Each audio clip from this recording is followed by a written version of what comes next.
Olá, gente boa aqui do canal Paulo Maués Corrêa, mais uma vez com vocês, hoje para tratar de língua portuguesa. Vocês sabem, eu sou professor de língua portuguesa, além de professor e pesquisador de literatura e de poéticas orais.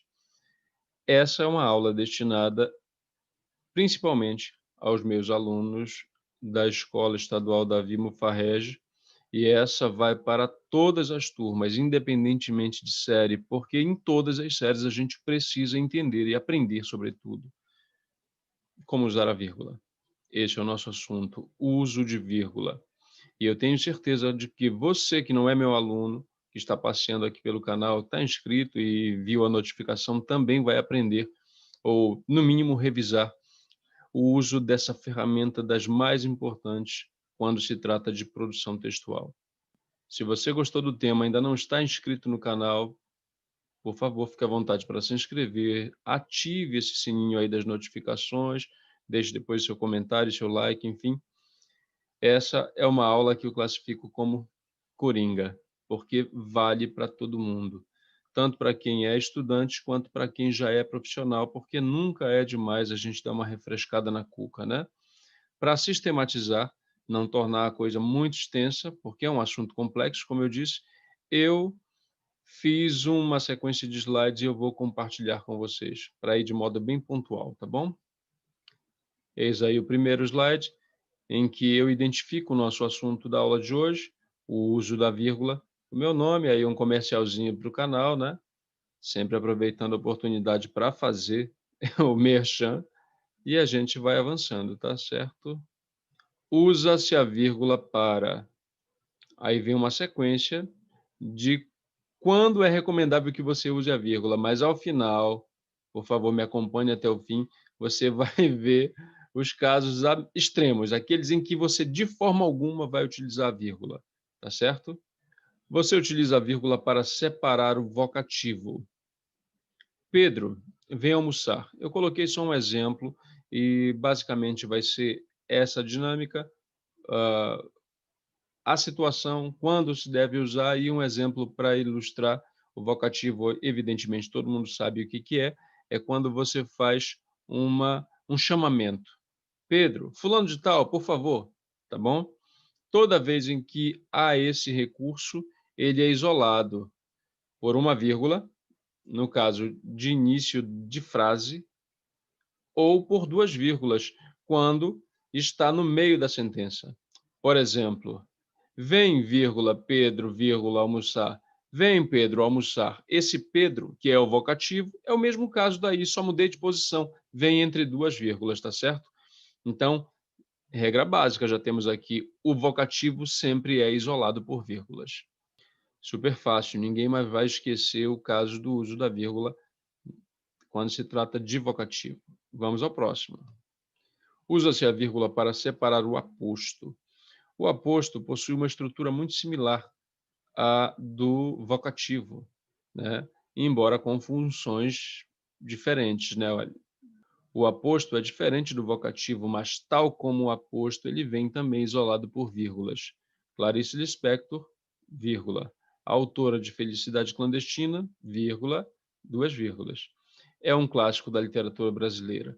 O que que é o aposto? É uma explicação que você dá a respeito de um item anterior. Vai que alguém, sei lá, que mora em outro planeta, não conhece a Clarice Lispector. Aí você entra com a explicação. Clarice Lispector, mas quem é Clarice? A autora de Felicidade Clandestina é um clássico da literatura brasileira. Então aqui, por tabela, você refrescou a cuca e lembrou que é um aposto e ainda aprendeu a regra de que todo aposto é isolado por vírgulas. Você que tem, por exemplo, um trato ou um contato com a redação oficial, a dita redação oficial ou comunicação empresarial, as coisas vão mudando de termo, né? Sabe bem disso, quando você faz uma declaração, eu, fulano de tal, declaro para os devidos fins, eu quem? Aí entra o aposto. Paulo Maués Corrêa, entre duas vírgulas, declaro para os devidos fins que a partir de hoje ninguém mais vai errar a vírgula quando se tratar de aposto. E eu aposto que você não vai mais errar, basta se concentrar.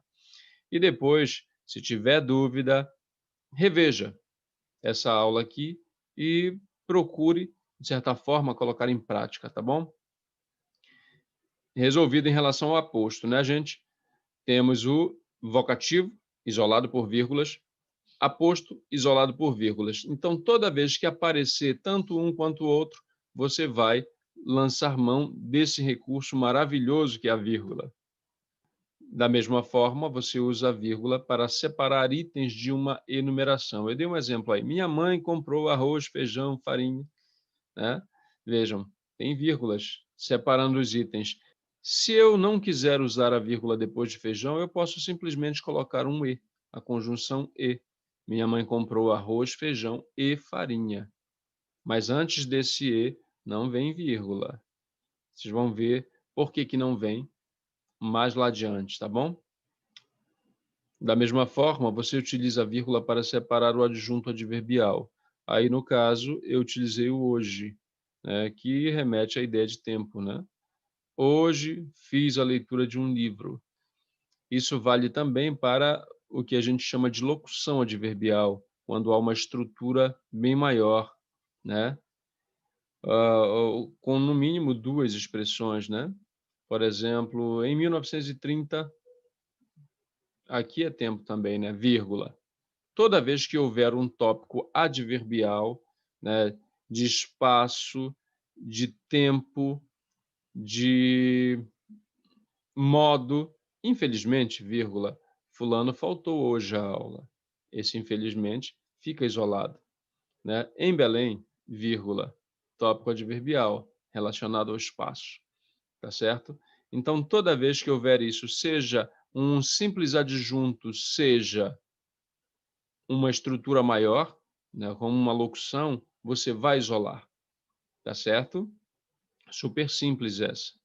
Aliás, todas são simples. O problema é juntar tudo na hora da produção, é atentar para a especificidade de cada utilização, né? Nada que não possa ser resolvido com atenção e prática, né, gente? Vamos adiante. Você utiliza a vírgula para separar vocábulos dobrados, né? Escolinha do professor Raimundo. A gente vai para o intervalo e volta já já, né? Já, vírgula, já, tá bom? O primeiro exemplo é logo, logo voltarei ao meu país. Aí aqui é o seguinte, embora na performance oral a gente não perceba uma pausa, a regra determina que haja essa vírgula separando esses dois itens que são idênticos. Logo, logo voltarei, tá bom? É rápido, rápido isso, gente. Rápido, vírgula, rápido. Percebem?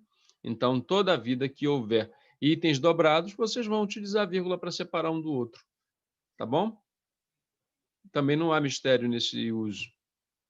Utiliza a vírgula para se separar orações coordenadas assindéticas. O que é uma oração coordenada assindética? É aquela em cujo verbo não há necessidade de complementação. Cheguei. Quem chega, chega de algum lugar. Não, não tem disso. Chegou, chegou, pronto. Mesma coisa. Eu vim, não interessa de onde, tá? E venci, quem venceu, venceu, acabou aí, não precisa, olha, eu venci nos pênaltis, não tem nada disso. Venceu, pronto, não precisa obrigatoriamente de uma complementação. Você pode colocar para, sei lá, incrementar a informação, mas não que haja uma obrigatoriedade. Esse é o exemplo. Cheguei, vim e venci. Nessa estrutura aí, a gente vê a mesma justificativa apresentada anteriormente para a enumeração de itens. Minha mãe foi à feira e comprou arroz, feijão e farinha, né? Então aqui nós temos basicamente uma enumeração, só que de verbos. Cheguei, vim e venci. Você utiliza também a vírgula para separar orações coordenadas. E aí são três tipos de orações coordenadas, né? As adversativas, que são aquelas em que há uma contraposição. Você utiliza recursos como mas, porém, no entanto, todavia. Eu dei um exemplo aí. Eu sou brasileiro, mas não gosto de carnaval. O que se presume é que todo brasileiro gosta de carnaval, mas quando eu não, digamos, me harmonizo com essa ideia, eu me contraponho a ela, portanto, é uma adversativa. Sou brasileiro, porém, mas, no entanto, não gosto de carnaval, tá bom? Da mesma forma, uma oração coordenada conclusiva é aquela. Bom, os nomes são autoexplicativos, né, gente? O exemplo é esse aí. Você estudou, logo será aprovado, tá bom? O fato de você estudar nos leva a concluir que você será aprovado. Logo, tá certo? E o último caso é da oração coordenada explicativa. Também o nome é autoexplicativo, né? Fábio não dança. Mas por que o Fábio não dança? Aí vem a resposta, a explicação. Porque não sabe. Super tranquilo também esse conjunto aí, né, gente? Você utiliza a vírgula para separar orações intercaladas. O que é uma oração intercalada? É embutir uma oração dentro da outra, por exemplo, né? É o que a gente vê aí. Pedro, o irmão, disse: tens que tomar cuidado, né? Essa é uma exemplificação que, por exemplo, em narrativas aparece com outro recurso, que são os dois traços, que não são o hífen. O hífen é um traço menor, né? Tem um traço intermediário, que é esse equivalente a vírgulas. Geralmente vem em par, por isso eu usei vírgulas no plural. E tem um traço bem maior, que é o travessão, aquele do discurso direto, que a professora dizia quando a gente era criança, né? 2 pontos, noutra linha, travessão, aí vem a fala do personagem, tá bom? Então, eu poderia utilizar de outra forma esse exemplo aí, colocar Pedro, vírgula, né? Por que tem a vírgula no Pedro? Porque é um vocativo. Tens que tomar cuidado. Tracinho, disse o irmão. Ou o irmão disse. Não pode ir no mesmo lugar? Pode. Pedro, tracinho, disse o irmão, tracinho, vírgula, tens que tomar cuidado. Tá bom? Por que que eu tenho que colocar a vírgula depois do traço segundo? Para caracterizar, com a minha pontuação, o papel do Pedro, que é o vocativo, tá bom? É a função dele. Você utiliza vírgulas também para separar orações reduzidas. O que é uma oração reduzida, gente? É aquela que não é a oração principal. O que é uma oração principal? É aquela que é composta de um sujeito, um verbo e complementações para esse verbo, caso haja necessidade. Então, olhem só, a oração reduzida de particípio. Fechado o acordo, vírgula. Particípio é aquela forma terminada em ado, ido, tá bom? Então, fechado o acordo, vírgula, todos se cumprimentaram. Da mesma forma, existe a oração reduzida de gerúndio. E aí eu dei um exemplo. O gerúndio é aquele termina em ando, endo, indo, né? Cuidando de sua família, vírgula, você faz o melhor negócio da sua vida, tá? E também tem a oração reduzida de infinitivo, que é aquela em que a forma verbal aparece não conjugada. Tem um exemplo aí. Ao concluir esta aula, faça o exercício. No caso, os meus alunos da escola do Davi Mufarrege vão fazer um exercício, né? Essa é uma aula que serve para aqueles alunos que nunca estudaram pontuação, no caso aí a vírgula, coisa que eu acho muito difícil, serve como conteúdo mesmo de aula, e para aqueles que já estudaram, serve como uma revisão, tá bom? E para você que não é meu aluno, está por aqui, serve como um presente. Vamos adiante. A vírgula também serve, gente, para evitar palavras repetidas. Eu dei um exemplo, né? Comprei um livro e meu irmão um disco. A rigor, a sentença completa seria dessa forma: comprei um livro, já está completa, né? E na segunda, e meu irmão comprou um disco. Mas fica feio, comprou, comprou. Então, o que acontece? Essa vírgula depois de irmão marca a elipse do verbo. Ela é que indica que aí há um verbo, tá certo? Para não parecer, por exemplo, que imaginem que não haja vírgula em lugar nenhum. Comprei um livro e meu irmão um disco. Então, eu comprei duas coisas. Eu comprei um livro e comprei o meu irmão um disco. Eu já vi o meu irmão caçula, o meu irmão mais velho, o meu irmão isso e aquilo, mas eu nunca vi o meu irmão um disco. Mas é isso, eu comprei o irmão um disco. Como é que se evita isso? Aplicando as regras, gente. Tá bom? Por que que há a vírgula primeira antes do e? Porque, regra básica, né? Você não utiliza a vírgula para separar orações coordenadas que tenham o mesmo sujeito, né? Eu fui à feira e voltei depois para casa. Eu fui, sem vírgula, e voltei, tá certo? Mas aqui mudou de sujeito. O sujeito da primeira oração, eu comprei um livro. O eu está elíptico aí. Nós já temos uma aula aqui a respeito dos tipos de sujeito. Sugiro que vocês assistam, tá, pessoal?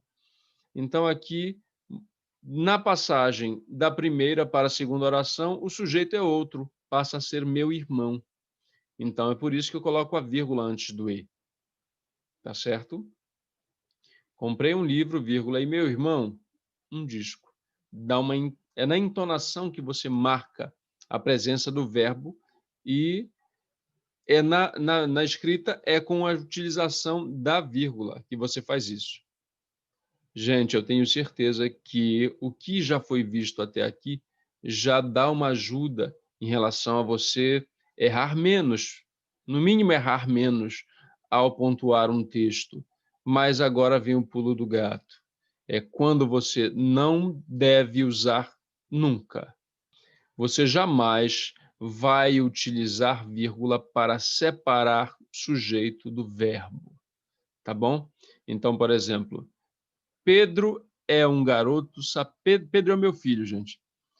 Pedro é um garoto sapeca. Um deles, né? Tem dois aqui em casa, o Celtinho e o Pedro.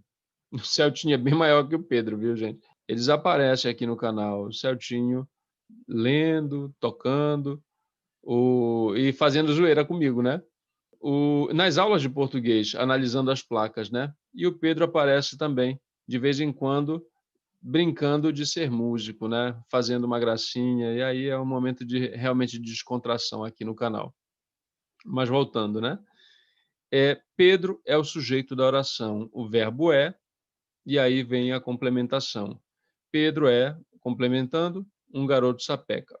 Entre Pedro e não pode haver vírgula. Será que não? Pode, desde que, aí a gente volta a casos anteriores, com uma estrutura alternada, que pode ser, por exemplo, um aposto. Pedro, vírgula, meu filho caçula, vírgula, é muito sapeca, é um garoto sapeca, tá certo? Então eu utilizei um aposto, mas sempre entre duas vírgulas. Não posso usar só uma banda desse par, senão quebra a estrutura, tá bom? Da mesma forma que você não separa sujeito do verbo, você não vai separar o verbo daquilo que é o fragmento que o complementa, que pode ser um objeto direto, pode ser um objeto indireto, enfim, pode ser objeto direto e indireto, tá bom? Eu coloquei aí, Pedro gosta de tomar, mas gosta de tomar o quê? Açaí. Essa vírgula aí não tem a menor função, estragou o açaí, tá bom? Olha, desculpa, era número 3, tá bom? Mas vai assim mesmo. Separar orações coordenadas com o mesmo sujeito. Você não vai utilizar nunca isso. É aquele caso do meu irmão, ó. Eu comprei um livro, meu irmão comprou um disco. Mudou de sujeito, vírgula antes do e. Se não mudou de sujeito, olha, Pedro acorda cedo e Pedro, o sujeito está elíptico, toma seu mingau. Acorda cedo e toma seu mingau. Mesmo sujeito nas duas orações, então não tem motivo algum para colocar vírgula, tá certo? Esses são os casos, por exemplo, quando alguém vai avaliar uma redação e encontra casos escabrosos, especialmente separando o sujeito do verbo, aí, puxa, já cai no conceito do avaliador, aquela produção. E aí, se for necessário, realmente reveja a aula. São muitos detalhes, né, gente? Então é bom retomar, né, fazer a revisão da revisão, né. Então aí, mais uma vez, reiterando o comercial para o canal, agradeço se vocês se inscreverem e especialmente agradeço muito mais ainda se vocês indicarem para outras pessoas. Esse é um canal que trata de arte e cultura e, por tabela, a educação, que é o grande fio que amarra esses 2 itens que são o eixo central aqui desse trabalho que eu faço com muito carinho, muita atenção, gente, com muita dedicação e vontade realmente de partilhar, de dividir aquilo que eu estudo, aquilo que eu aprendo, tá bom? E aqui é aquilo que eu ensino mesmo, né? Essas são as minhas aulas, gente. Eu vou tirar a tela cheia aqui para me despedir de vocês. Povo, muito grato pela atenção.